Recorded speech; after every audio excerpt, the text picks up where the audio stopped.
La investigación es una cosa realmente variada, compleja, pero puede ser muy interesante y además revolucionaria, ¿no? Para ello, es necesario comprender que los grandes descubrimientos que se han dado en la historia de la humanidad generalmente han ocurrido solamente pensando un poco diferente al resto de las personas. O sea, un ápice de diferencia ha hecho las grandes revoluciones, sin necesidad de gastar dinero, y eso se aplica hasta ahora. Solamente quiero dar un par de ejemplos, nada más. En primer lugar, ustedes saben que el más grande de los genios de la historia es Albert Einstein, ¿no?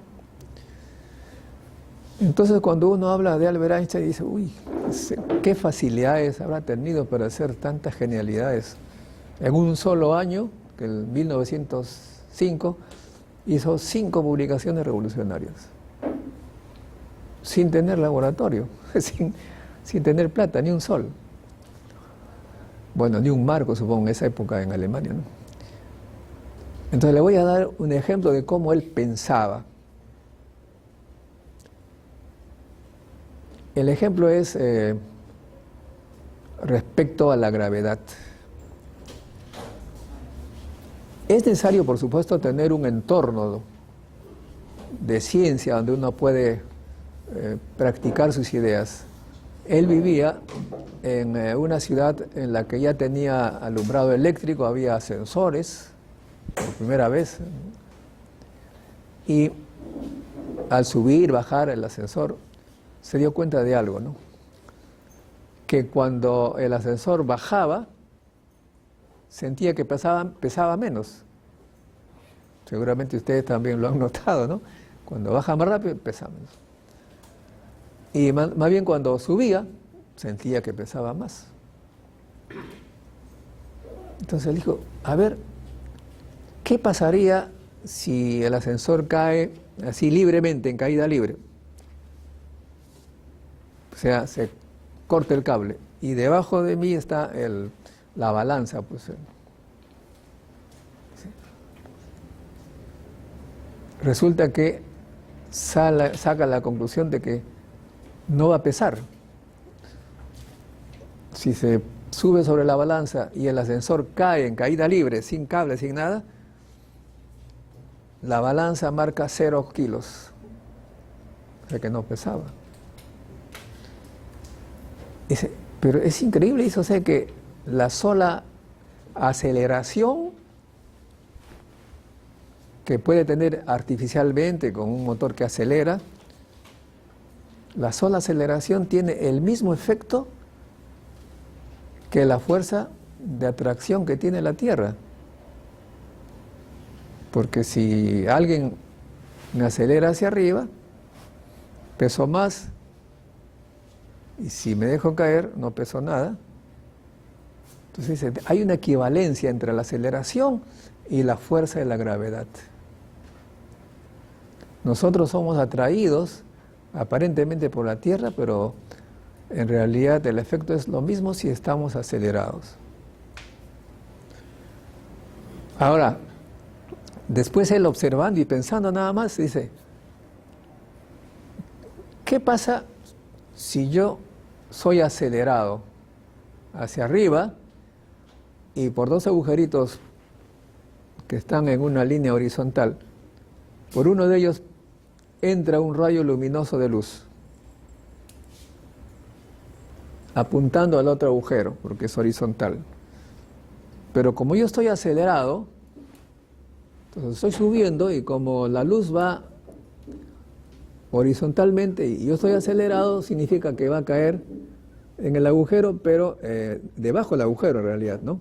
No va a alcanzar al agujerito porque en el trayecto de la luz que ingresó por el agujero de mi derecha y se iba a la izquierda, yo subí, entonces va a caer debajo del agujero. O sea que la luz la veo que está haciendo una curva, no va en línea recta.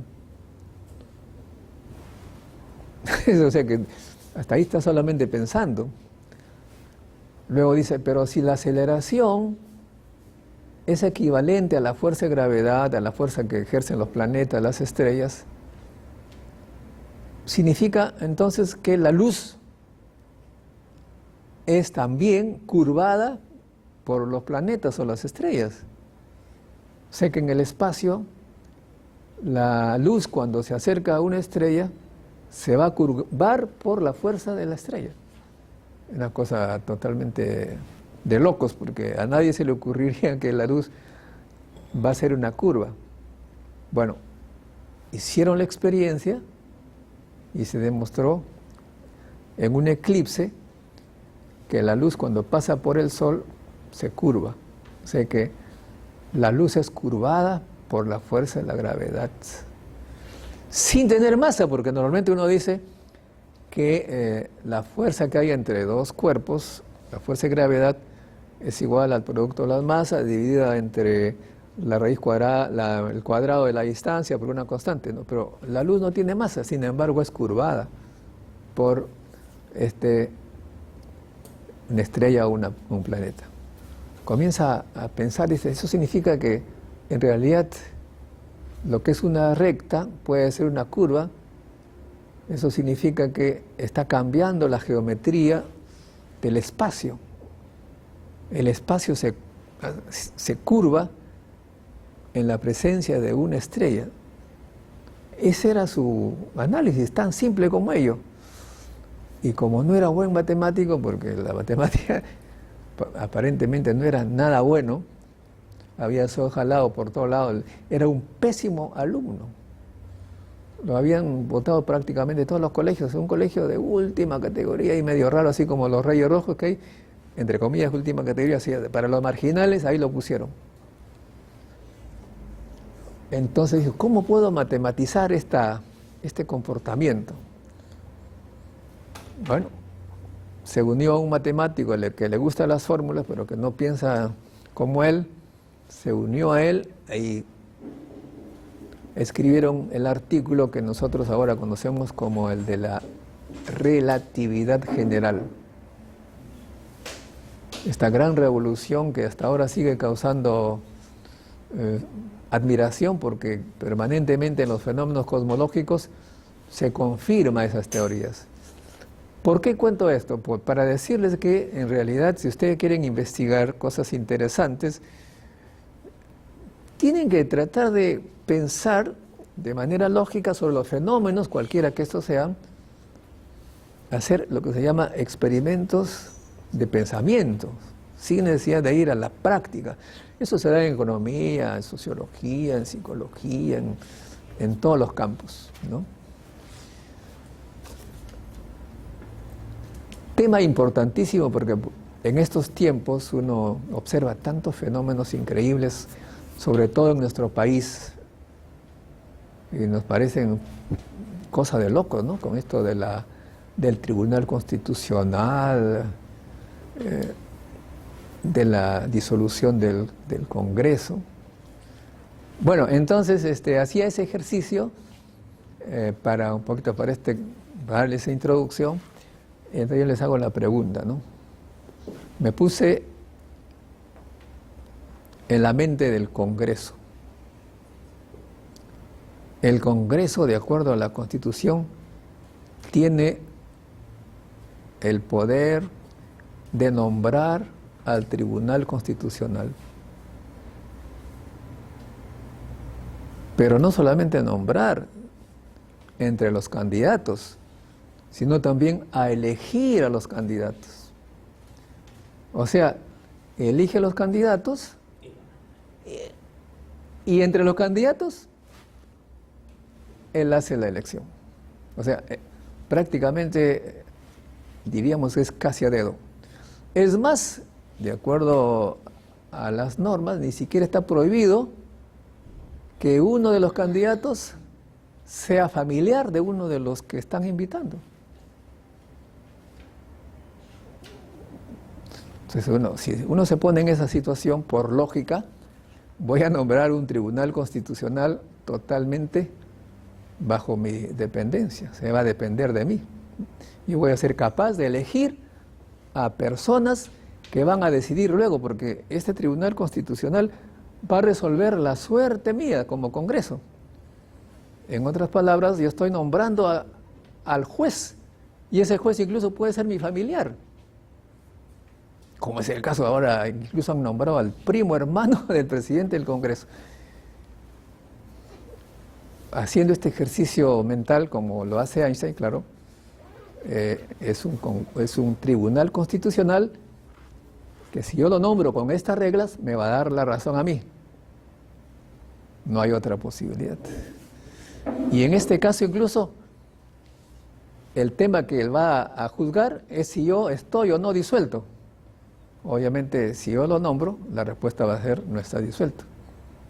Entonces, con ese análisis uno se explica por qué tanto afán del Congreso de elegir a los nuevos miembros del Tribunal Constitucional y también por qué tanto afán del presidente de que no sea así, porque obviamente el presidente que no quiere pues que sean estas personas familiares, un familiar sea el que decida esto. Sé que se explica claramente de forma lógica, sin necesidad de ser de un partido de izquierda, de derecha o lo que fuera, de que este Tribunal Constitucional está totalmente fuera de la lógica democrática, fuera de la lógica de independencia de poderes. No, este es un poder totalmente dependiente del Congreso.